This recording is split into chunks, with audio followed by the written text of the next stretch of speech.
할렐루야. 수예배에 오신 여러분들을 환영합니다.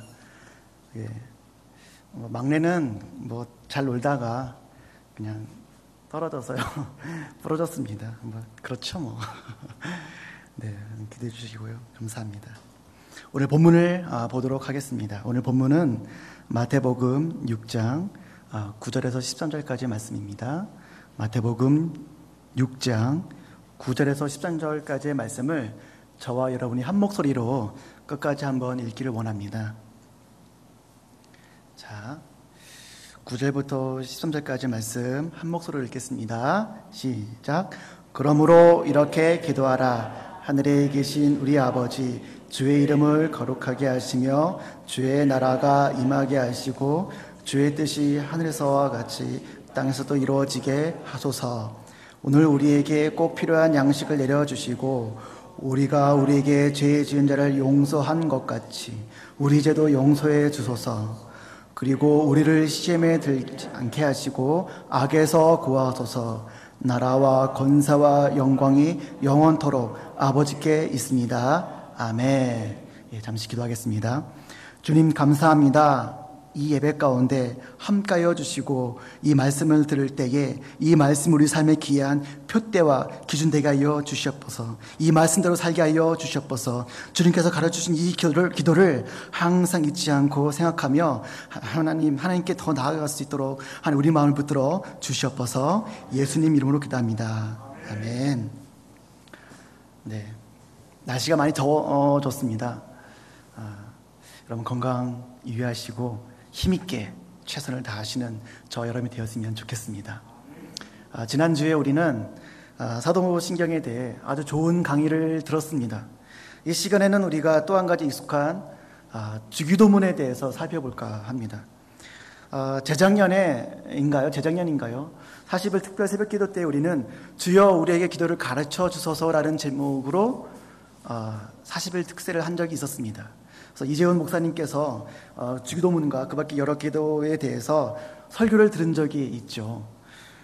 제가 목사님 강해와 그 설교를 따라할 수는 없겠지만 최선을 다해 같이 공부하는 마음으로 여러분과 한번 은혜를 나누길 원합니다. 우리가 너무도 자주 그리고 교회 구성이 되면 가장 먼저 암기하는 것 중에 하나가 바로 이 주기도문입니다. 사도신경과 더불어 십계명도 그렇고 주기도문, 그렇죠. 주기도문은 우리가 할 수 있는 최고의 기도라는 것이죠. 그 안에 우리가 어떻게 기도해야 하는지에 대한 아주 세세한 정확한 원리가 담겨져 있습니다. 우리가 지금 9절서부터 13절까지 짤막하게 읽었지만 놀라운 비밀이 있다는 것 여러분 아시죠? 그래서 오늘 우리가 읽은 본문 전에 예수님께서는 이 잘못된 기도에 대해서 지적을 한번 하신 후에 너희는 이렇게 기도하라 라고 권면하시면서 주님의 기도를 가르쳐 주신 것이죠. 그렇다면 주님의 기도에 대해 원리를 알아보고 그 원리에 의거해서 우리가 하나님께 나아가고 기도하는 것 중요합니다.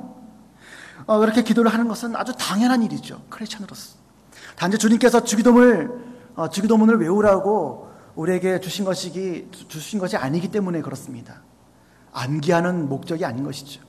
만약 아무런 의미도 없이 그저 이 주님의 기도를 외우는 것에 의미를 둔다면 잘못 기도를 하는 것에 대한 그 비판 중에 여러분 중언부언한 기도 들어보셨습니까? 여러분 이 기도가 무엇이죠? 중언부언, 의미 없이 말만 많이 하고 이방 종교의 주문과 같이 계속 반복적으로 하는 그런 되새기는 그런 기도라는 것이죠. 기도 후에 내가 무엇을 했는지 기억조차 못하는 것, 우리는 이것을 조심해야 할 필요가 있습니다. 우리는 주님의 기도를 외우기에 앞서서 반드시 그 위대한 기도의 원리를 명확하게 알고 짚어가야 한다는 것입니다. 그래서 하나님께 기도 드릴 때 잘 적용해야 된다는 것이죠. 자, 여러분께 질문 하나 드리겠습니다. 인간은 동물입니까? 동물에 속한다고 생각하십니까?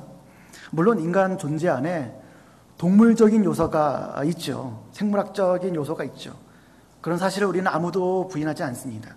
그런 넓은 의미에서 보았을 때 인간도 동물의 한 부분이라고도 할 수 있겠죠.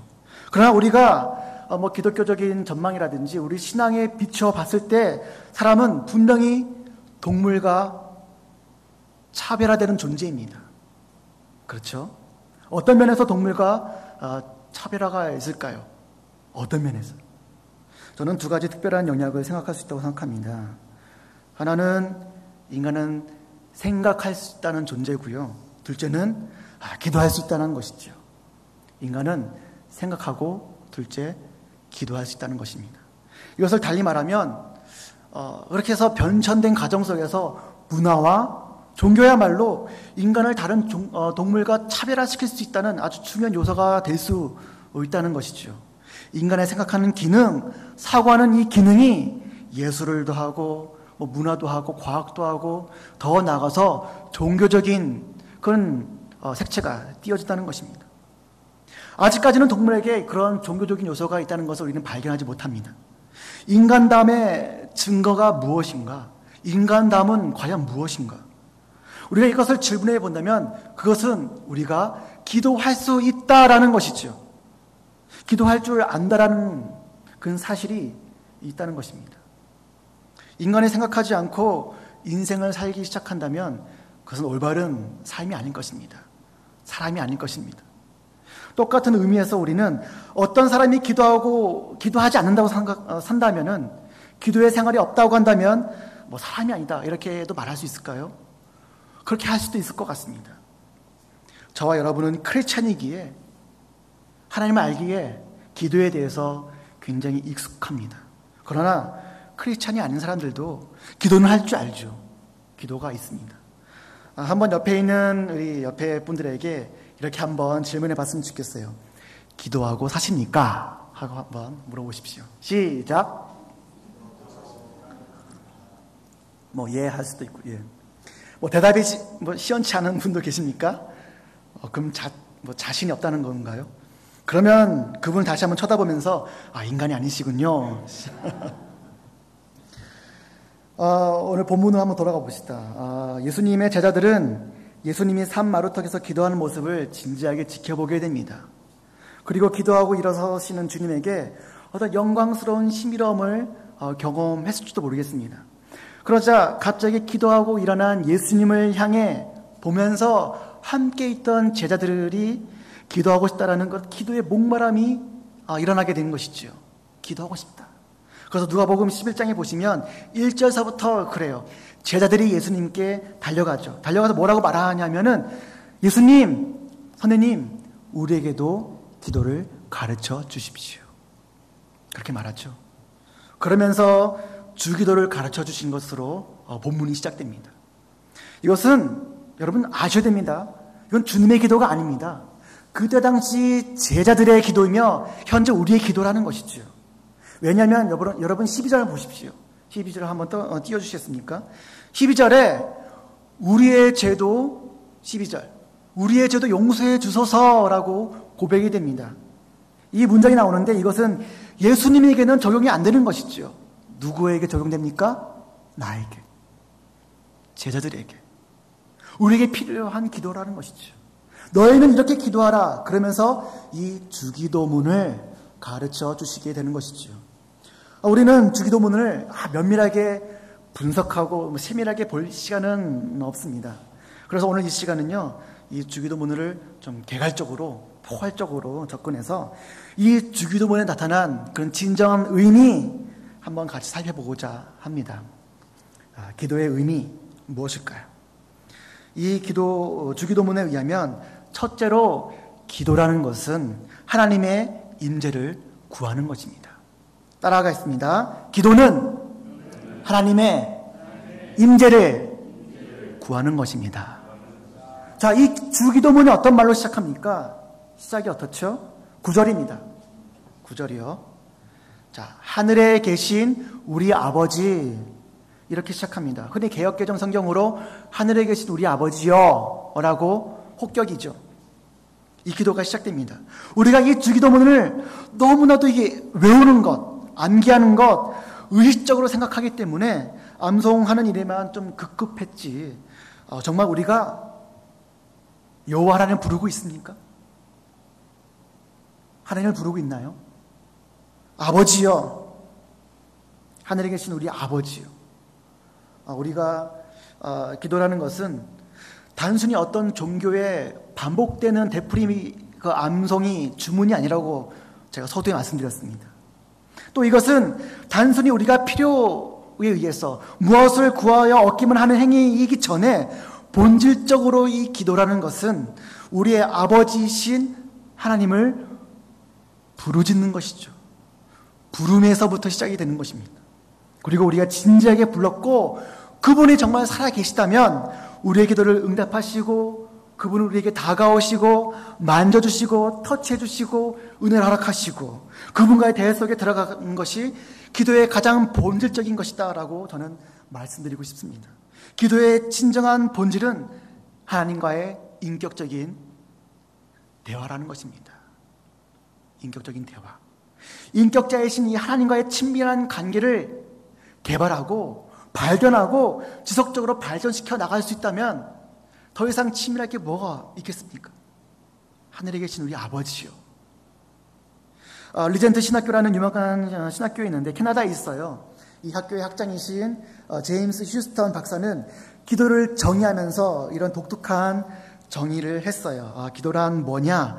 기도는 하나님과의 우정이다. Friendship with God. Friendship. 하나님과의 우정이다.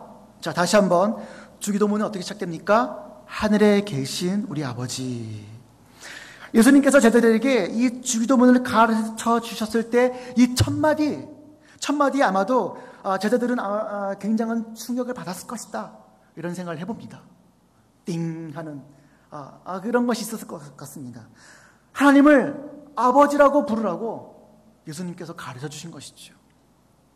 구약 시대를 보면 이스라엘 백성들이 하나님을 향하여 가장 많이 보편적으로 사용했던 혹격으로 사용했던 것이 바로 여호와, 야훼 이런 것이 있었습니다. 근데 너무나도 거룩한 이름이어서 적금조차 할 수 없는 그런 위대하고 거룩한 정말 입에 담기 힘든 그런 말이라서 이런 하나님의 이름을 함부로 부를 수가 없었다는 것이죠. 그 대신 아도나이라는 표현을 했습니다. 아도나이. 구약의 하나님은 굉장히 멀리 계신 하나님, 가까이 하기에는 먼 당신, 그런 거룩하신 하나님, 이런 이미지가 있었던 것이죠. 그래서 예수님께서 제자들에게 기도를 가르쳐 주시면서 너희는 기도할 때 이렇게 기도하라. 하늘에 계신 우리 아버지, 아버지요 라고 하신 겁니다. 그 당시 유대인들에게 굉장히 충격적인 것이라고 할 수 있습니다. 예수님 당시 언어는 아람어였는데요. 이 아람어에 의하면 아버지라는 극존칭 이 단어가 없다고 합니다. 대신 아주 간편한 애칭이 있다고 하죠. 그것이 바로 아빠라는 것입니다. 아빠. 우리말의 아빠와 같습니다. 그래서 아람어로 아바 아버지 들어보셨죠? 아빠와 아바 같습니다. 그래서 아빠라는 뜻이죠. 그러면서 이렇게 가르쳐 주신 거예요. 너희들 앞으로 기도할 때는 이렇게 기도하라. 하늘에 계신 우리 아빠요. 아니 아빠? 하늘에 계신 우리 아빠? 우리 어린아이들이 단순하게 아버지를 부르는 모습을 한번 상상해 보십시오. 나의 하나님은 아빠 같은 하나님이야. 아빠야. 그러니까 하늘에 계신 우리 아빠. 그러면서 이 하나님 앞에 자연스럽게 스스럼 없이 친근하게 나아가 불러보고 있는 것이죠. 그래서 첫 문장을 시작하는 것입니다. 천지를 만드시고 만유를 주관하시는 그 하나님이 바로 우리 아빠다라는 사실을 첫 문장에서부터 선포하고 있는 것입니다. 우리 부모님들은, 특히 아버지들은 이런 만족감이 있죠. 우리 아이들이, 우리 자녀들이 어렸을 때 아빠 하고 막 안깁니다.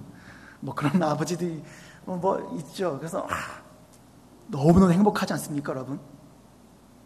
안 그런가요? 그래서 아빠하고 안길 때에 행복감을 느낍니다. 그게 아빠죠. 아빠도 행복을 느낍니다. 하늘에 계신 우리 아버지도 그의 자녀들이 아빠라고 친근하게 다가갈 때 우리 하나님 아버지는 얼마나 기뻐하실까요? 얼마나 좋아하실까요? 우리 음성에 기울여 주신 그 분이심을 그냥 믿으시기 바랍니다. 아빠 하나님이시죠. 그런데 여전히 왜 우리가 이 기도 속에 온전히 완전히 들어가지 못합니까? 왜 그렇습니까? 현대 실존주의 작가 가운데 커다란 영향을 끼친 프란츠 카프카라는 작가가 있습니다. 소설가죠. 카프카는 독일에서 활동했지만 체코 출신입니다.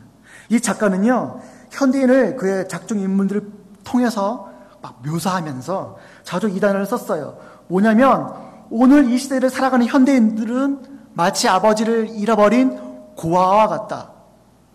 고아 같다라고 말을 합니다. 아버지를 잃어버린 고아. 이것은 프란츠 카프카 자신의 경험을 그 사실을 토대로 반영하고 있을 수도 있습니다. 이분의 아버지가 있었어요. 그는 일생을 아버지에게 열등감을 품고 그렇게 힘들게 살았습니다. 그런데 동일의 한 저널에 기고한 자신의 일기 가운데 이런 고백을 하죠. 나는 아버지가 있었지만 단 한 번도 아버지와 의미 있고 친밀한 대화를 나눠본 적이 없다. 이런 전화를 썼어요. 여러분, 얼마나 슬픕니까? 나는 고아처럼 느끼고 있었다. 아버지가 있는데도요. 사랑하는 여러분, 오늘날 현대인의 문제가 바로 여기 있습니다. 내가 믿고 부를 수 있는 좋은 아빠가 없다는 거, 아버지가 없다는 거, 아버지가 아버지됨이 안 된다는 거, 아버지가 그 친밀함이 없다는 것. 요즘 아버지의 사랑을 받지 못해 어긋나는 청소년들도 많이 있지 않습니까? 프란츠 카프카의 그의 작품 가운데 대표적인 작품 중에 하나가 성이라는 겁니다. The Castle. 성입니다. 성. 이 작품에 보면 K라는 주인공이 나오죠. K가 한 번은 성에 들어가죠. 그 성에 들어가려고 여러 번 시도하는데 이상하게도 결국 그는 성에 입성하지 못합니다. 성에 들어가지 못하죠. 작품의 마지막에 그는 사랑에 들어가지 못하여 마을 주변으로 배회하는 장면이 나오죠. 그래서 막을 내립니다. 기독교 문학 평론가들은 그것이 프란츠 카프카가 갖고 있는 믿음과 신앙을 그리워하고 그래서 하나님을 그리워하지만 결국에는 하나님을 소유하지 못하고 기도하지 못하고 결국은 믿음을 저버린. 그래서 이 땅에서의 아버지도 아버지의 그 사랑받지 못했던 그 아쉬움을 표현하고 있는 거 아닌가? 이렇게 결론 짓고 있다는 것이죠.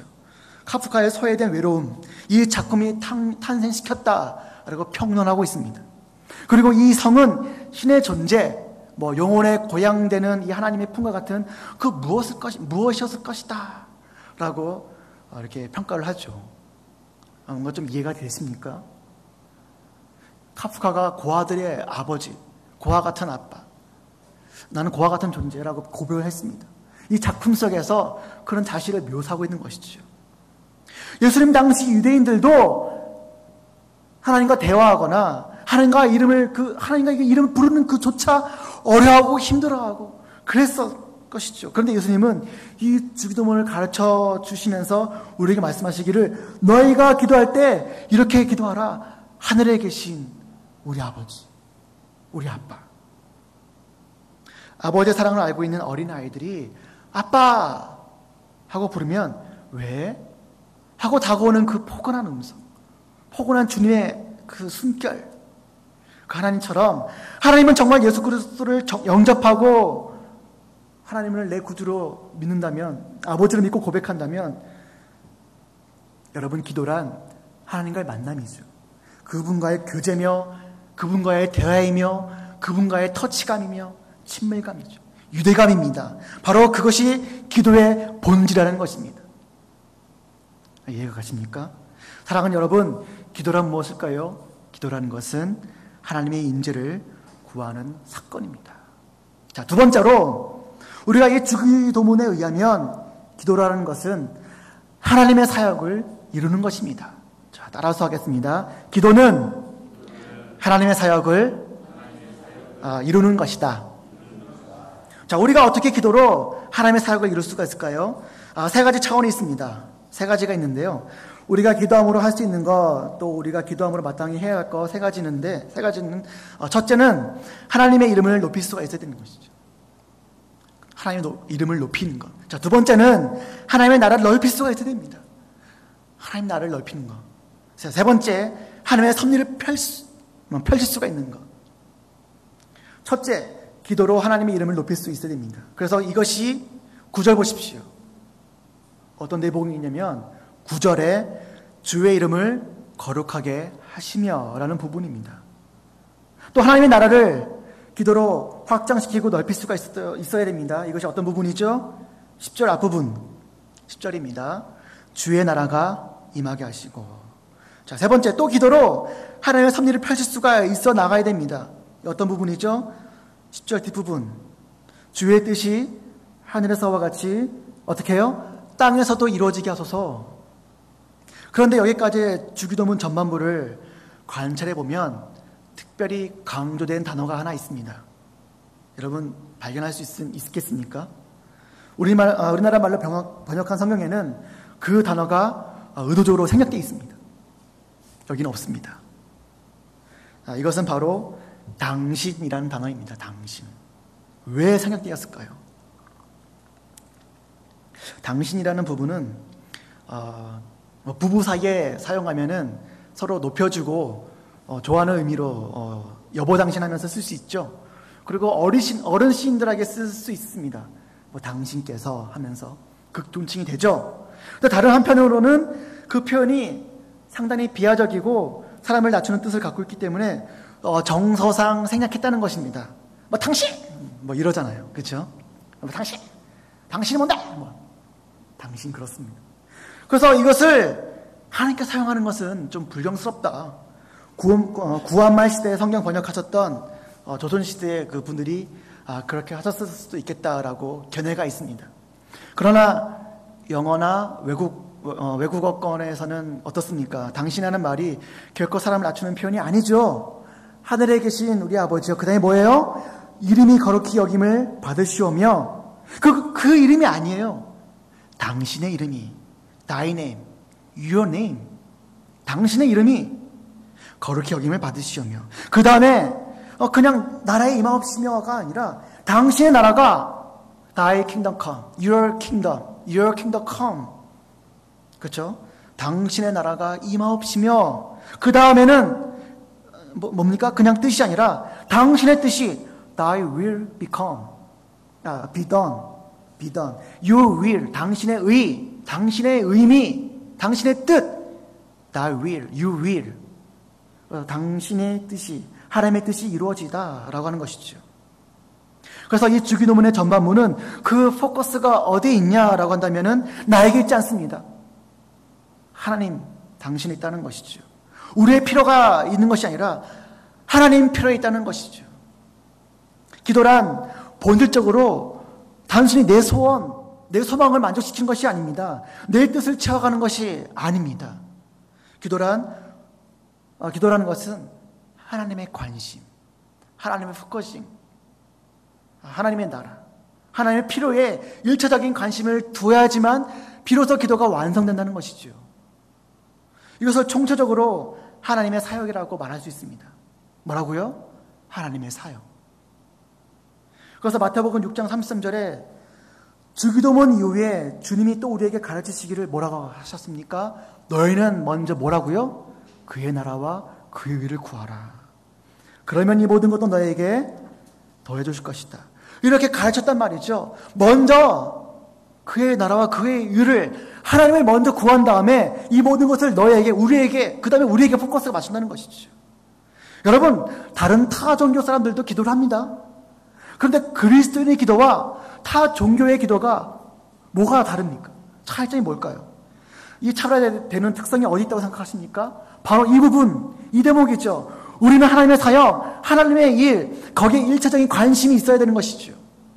하나님이 먼저 우선 순위가 있어야 된다는 것입니다. 우리가 만약 그것을 무시하고 그것을 망각하고 내 관심, 내 소원, 내 소망, 어떤 내 기도를 한다면은 우리의 기도는 그건 2차원적인 기복적인 수준으로 전락하고 만다는 것입니다. 그때 기독교인의 신앙이 기복적 신앙이다라는 것을 그런 비난을 피할 수가 없다는 것이죠. 이해가 가시죠? 자, 그러면 우리의 소원을 기도하는 것이 뭐 잘못입니까? 아니죠. 그렇지 않아요. 우리의 소원, 우리의 구하는 것 당연히 구해야죠. 구해야 합니다. 날마다 우리의 필요를 하나님께 구해야 된다는 것입니다. 기도해야 됩니다. 마땅히 해야 됩니다. 그러나 우리의 소원만 기도하면 안 된다는 것이죠. 먼저 1차적으로 하나님 나라와 하나님의 의를 구해야 됩니다. 우리의 소원을 기도해야 되지만 우리의 기도 속에 그 관심이, 그 소망이 오직 나의 필요밖에 없다, 우리의 소망밖에 없다, 그렇다면 그것은 기독교적인 기도가 아니라는 것이지요. 분명히 타 종교 사람들도 기도한다고 했습니다. 그것은 그냥 타 종교의 그냥 주기도문처럼 외우는 것일 뿐, 우리 기독교도 그럴 수도 있지 않겠습니까? 내 소원만 말씀드린다면 우리가 내 필요도 중요하지만 그보다 더 앞서서 정말 우리는 하나님에 대한 그 일에, 그 사역에 관심을 가질 수 있느냐, 1차적으로 하나님에 대한, 나라에 대한 소망을 들 수가 있느냐, 그 퀘스천이 있어야 된다는 것이죠. 창조주이신 하나님의 이름이 높임을 받으시고 그의 통치의 영광이 이 땅에서, 이 땅의 모든 영역 속에 드러나고, 그래서 하나님의 그 뜻이 이 땅에 온전히 이루어지는 그 날에 내가 정말 관심이 있다면 그것을 위해서 기도하느냐? 내 소망도 중요하지만 하나님의 사역을 위해서 기도하고 있느냐? 여러분, 내 마음 가운데 이런 반성이 있어야 됩니다. 그래서 기도에 관한 본질적 정의 중에 하나는, 기도라는 것은 바로 하나님의 사역을 실현하는, 혹은 이 하나님의 사역을 성취하는 방편이 된다는 그런 사실입니다. 기도는 그렇습니다. 내가 기도할 때 그 하나님의 일에 파트너가 되고 그 하나님의 일에 동역자가 된다는 사실입니다. 하나님은 여러분과 저의 기도를 통해서 이 땅에 하나님의 뜻을 펼쳐나가십니다. 물론 하나님 다 하실 수 있죠. 전지전능한 것은 하나님께서 하실 수 있죠. 그러나 파트너이며 동역자, 우리를 부르시고 콜링하시고 제자자 삼으시고 증거를 하신 그 뜻이 바로 여기 있는 것이죠. 하나님의 뜻을 펼쳐나가시는 것입니다. 기도란 무엇인가? 그것은 하나님의 사역을 이루는 것이라는 사실입니다. 자, 복습해 봅시다. 기도의 의미 무엇일까요? 첫 번째, 하나님의 인자를 구하는 것이고, 둘째, 기도는 하나님의 사역을 이루어 가시는 겁니다. 자, 세 번째로 한 걸음 더 나아가서 오늘 주기도문에서 배울 수 있는 기도의 의미는 하나님의 도움을 구하는 것입니다. 하나님의 도움을 구하는 것. 자, 따라하겠습니다. 하나님의 도움을 구하는 것이다. 자, 주기도문의 전반부는 당신, 즉 하나님의 필요에 초점을 맞추고 있지만 후반부는 다시 그 포커스가 우리에게 돌아오고 있습니다. 하나님은 우리에게 필요한 것이 있다는 것을 아십니다. 또 그것에 대해서 도움을 구하는 것이 결코 잘못이 아니다라는 것을 피력하고 있죠. 먼저 우리는 하나님의 사역에 관심을 가져야 됩니다. 먼저 그의 나라와 그 일을 구하는 것이 중요하죠. 그의 뜻이 펼쳐져 가고 이루어 간다는 것, 이것은 우리가 궁극적으로 관심을 가져야 될 중요한 사항입니다. 그러나 하나님은 여러분과 저의 일상적인 아주 소소하고 세밀하고 디테일한 그 부분까지, 그 부분까지도 하나님께서는 관심이 많으시고 함께 나누기를 원한다는 사실이에요. 우리의 머리카락까지 세심받으신 그 하나님께서 지금도 나에 대해서 궁금해 하신다는 사실이죠. 그렇다면 우리는 어떻게 하나님의 도움을 구할 수 있을까요? 자, 세 가지 영역에서 구해 볼 필요가 있습니다. 첫째, 우리의 일상적 생존을 위해서. 자, 둘째, 평화적인 관계 형성을 위해서. 세 번째, 영적 전쟁의 승리를 위해서 하나님의 나라를 구해야 되는 것이죠. 좀 어렵습니까? 일상적인 생존을 위해서, 우리의 그냥 보편적인 삶을 위해서죠. 자, 두 번째, 평화로운 어떤 우리의 관계 형성들. 어려움이 많죠, 관계 때문에. 그런 평화적인 해결. 영적 전쟁, 우리는 날마다 전직업들을 취해야 된다. 이런 것이죠. 자, 첫째, 일상적 생존을 위해서 하나님의 도움을 구하는 것이 어떤 대목입니까? 자, 11절 보십시오. 11절. 오늘 우리에게 꼭 필요한 양식을 내려주시고 라고 표현됐습니다. 자, 그 다음에 두 번째로 뿐만 아니라 우리는 어떤 평화적인 관계, 도움의 필요가 있죠. 어떤 대목입니까? 12절. 우리가 우리에게 죄 지은 자를 용서한 같이 우리 죄도 용서해 주소서, 이라는 고백이죠. 자, 또 우리가 세 번째로 영적 전쟁에 승리하기 위해서 하나님의 도움을 구해야 되는데, 그게 바로 뭐죠? 13절. 그리고 우리를 시험에 들지 않게 하시고 악에서 구하소서. 지금 제가 말씀드린 11절에서 13절 이 세 가지 영역은 인간의 행복을 위해서 가장 필수적인 여건이라고 저는 생각합니다. 우선 우리가 육체적으로 생존하기 위해서 하나님의 도움을 구해야죠. 먹을 것을 위해서, 입을 것을 위해서, 집이 필요하면 집을 위해서 하나님께 양식을 달라고 기도해야 됩니다. 그러나 여기서 기도라는 것은 곧 기도한 대로 어떤 사건이 내 눈앞에 어떤 제품처럼 주어지는 것이 아니라는 것이죠. 기도하면 딱 들어주는, 바로 응답되어지는 그런 것이기보다는 적어도 이 기도가 하나님께서 약속한 약속의 기도라면 우리가 진지하게 기도하며 그분 앞에 나아가고 무릎 꿇음이 있을 때에 하나님 우리에게 양식을 얻을 수 있는 에너지를 주시고 힘을 주시고 최선을 다할 수 있는 힘과 용기와 지혜를 우리에게 허락하신다는 사실입니다. 그 상황을 공부해 주신다는 것이죠. 그리고 모든 기도는 성서가 가르치는 이 기도는 우리의 기도에서 책임 있는 노력을 그 다음에 요청한다는 것이죠. 요청합니다. 다시 말하면 예를 들어 볼까요? 우리가 하나님의 나라가 이 땅에 임하게 달라고, 하나님의 나라가 우리 가정 가운데, 직장 가운데 임하게 달라고 기도했습니다. 그렇다면은 그 하나님의 나라와 하나님의 가치가 나타날 수 있도록 우리는 어떻게 됩니까? 어떻게 됩니까? 가만히 있습니까? 우리는 책임 있는 노력을 다해야 될 것이에요. 큐티도 하고 전도도 하고 더 하나님께 나아가 매달리는 것이 필요하다는 것이죠. 우리에게 일용할 양식을 줍시고라고 기도했다면 본문처럼 그 기도에 합당한 노력을 이제 주님께서 주시는 그런 무한한 에너지를 갖고 소망을 품고 나가야 된다는 것. 하나님의 도우심을 구하면서 우리는 여러 삶의 현장 가운데서 내 삶의 그 모든 부분에서 땀 흘리는 노력을 우리는 그치지 말아야 됩니다. 부지런해야 됩니다. 다른 넌 크리스찬보다 더 우리는 노력을 해야 된다는 것이죠. 너 왜 크리스찬이면서 교회 다니면서 왜 그거밖에 못해? 라는 비판을 안 들을 수 있도록 우리는 끊임없이 반성하고 내 스스로를 다듬어 가야 된다는 것입니다. 그러니까 우리의 기도는 하나님이 신실하게 응답한다는 먼저 이 사실을 믿고 나가야 된다는 사실이죠. 이것을 믿어야 됩니다. 또 하나, 우리의 행복을 위해서, 우리의 행복, 꼭 필요한 것이 있다고 주님은 가르쳐 주십니다. 그것이 무엇입니까? 평화적인 관계의 형성입니다. 관계. 우리가 먹을 것이 있어도 아무리 배불러도 뭔가 누가 싸웠습니다. 인간관계의 상처와 갈등을 경험할 때 여러분 얼마나 아픕니까? 얼마나 힘든 거예요. 살맛이 안 나지 않습니까? 인간관계가 왜곡되고 슬퍼하고 갈등과 미움과 분쟁이 끊이지 않을 때, 그럴 때마다 우리는 커다란 아픔을 겪게 되는 것이죠. 많이 떠나갑니다. 교회를 순회서 공동체에서 떠나가죠.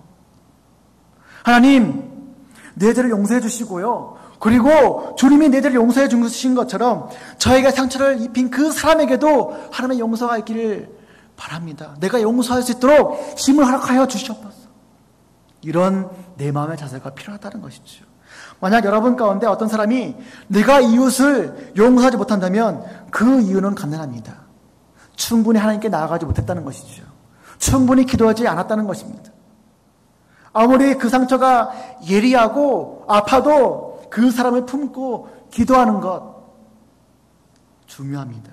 그를 용서에 있는 넉넉한 유효를 주시는 하나님의 기적을 우리는 구해야 됩니다. 자, 세 번째로, 또 하나 중요한 것이 있죠. 세 번째 뭘까요? 영적 전쟁의 승리를 위해서 하나님의 도우심을 우리가 바라야 됩니다. 우리가 정말 행복해지기를 원한다면 영적 전쟁에서 우리는 승리가 필요합니다. 늘 날마다 승리해야 됩니다. 무슨 얘기입니까? 우리를 시험에 들지 말게 하옵시고 다만 악에서 구하옵소서. 우리가 죄지고 있다면, 시험 속에 빠지고 있다면, 우리가 악함 속에 빠지고 있다면 결코 행복할 수가 없습니다. 결코 자신 있게 사람들 앞에 설 수가 없습니다. 그럼에도 불구하고 난 괜찮은데? 라고 한다면 그것은 거짓된 평안입니다. 진정한 샬롬이 아니죠.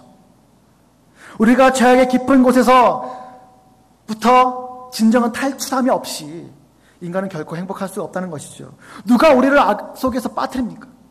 누가 우리를 그 악의 구렁텅이로 밀어넣습니까? 지금도 마귀는 우는 사람처럼 삼킬 자를 찾나니라고 했습니다. 여러분, 우리가 이 싸움에서 날마다 승리해야 됩니다. 전신가주를 취해야 되며 이 영적인 전쟁이 늘 날마다 승리함으로 나아가야 되는 것이죠. 악한 자에게서 우리로 하여금 죄악을 경험하게 만들고 죄성을 스스로 일으키게 하고 자기에 빠지는 이 만드는 악한 자의 공격에서 나를 지킬 수 있는, 이 싸움에서 이길 수 있는 유일한 승리 비결은 하나밖에 없다는 것이죠. 그것은 기도입니다. 기도라는 것이죠. 기도하지 않고 우리는 결코 악한 자와의 싸움에서 승리할 수가 없다는 것입니다. 사랑하는 여러분, 그래서 기도하지 않고 살아간다는 것, 무릎 꿇음이 없다는 것, 이것은 얼마나 인생에 대해 얼마나 큰 위태로운 모험 아니겠습니까? 커다란 위험입니다. 기도하지 않고 살아간다는 것은 위험 부담을 그만큼 안고 살아간다는 것을 의미합니다. 우리가 기도 없이 산다는 것, 하나님의 도움을 거절하고 그 인생을 살아간다는 것을 의미하는 것입니다. 여러분이 잘 알고 계시는 필립 얀시라는 사람이 있습니다. 이 사람이 이런 글을 남깁니다. 잘 들어보십시오. 당신이 불행해지기를 원하십니까? 그렇다면 신을 추방하십시오. 신을 거절하십시오. 그리고 기도를 거절하십시오. 그러나 정말 행복해지시기 원하십니까? 그렇다면 하나님을 당신의 인생의 주인으로 복귀시키십시오. 그리고 그 하나님 앞에 엎드려 기도하는 것을 배우십시오. 사랑하는 우리 평택 오늘의 가족 여러분, 나의 연약함을, 나의 부족함을 내가 스스로 깨닫는다면, 내가 죄인이고 하나님 앞에 보잘것없는 그 피조물이고 생존이 불가능한 그런 존재라는 것을 인정한다면, 이런 고백들이 경험에 깨닫는다면, 그렇습니다. 우리 삶 가운데 하나님, 난 부족하고 어렵습니다. 하나님 도움 없으면 난 아무것도 아닙니다 라는 고백이 날마다 있다면 하나님께서 무한한 도움을 우리에게 철저히 주실 것입니다. 따라서 그 하나님을 아빠라고 부르면서 그 하나님의 그 도우심을 잊고 한 걸음 더 나아가서 어떻습니까? 그 하나님에 의해서 내가 쓰임을 받아서 하나님의 역사의 그 장에 내가 선다면 우리는 끊임없이 하나님께 기도했다는 것을 증명할 수 있을 것입니다. 그 하나님 앞에 바로 섰다면 우리는 기도가 있다는 것을 증명할 수 있을 것입니다. 기도는 바로 나의 도움에 대해서 하나님의 공급을 체험할 뿐만 아니라 내 인생에 하나님께 붙임을 받아서 쓰임받는 그런 설레이는 그 모험, 좋은 모험, 그것이 바로 기도이기 때문입니다. 이것이 바로 주님께서 가르쳐주신 그 진정한 기도의 의미입니다. 사랑하는 여러분, 예수님의 제자들이 그 기도의 목마름으로 주님께 나아갔습니다. 주님, 우리에게 기도를 가르쳐 주십시오. 그렇다면 다시 한번 우리 아빠 되시는 그런 창조 되시는 그분, 그런 목마름이 우리에게 있다면 그분께, 그리고 그 우리를 섭리하신 그분 앞에 온전히 바로 서서 하늘에 계신 우리 아버지, 저희에게 기도를 가르쳐 주십시오라고 날마다 끊임없이 고백하는, 그래서 그 기도를 배우는 위대한 연습 속에 들어갈 수 있게 되기를 주님의 이름으로 축원드립니다. 기도하겠습니다.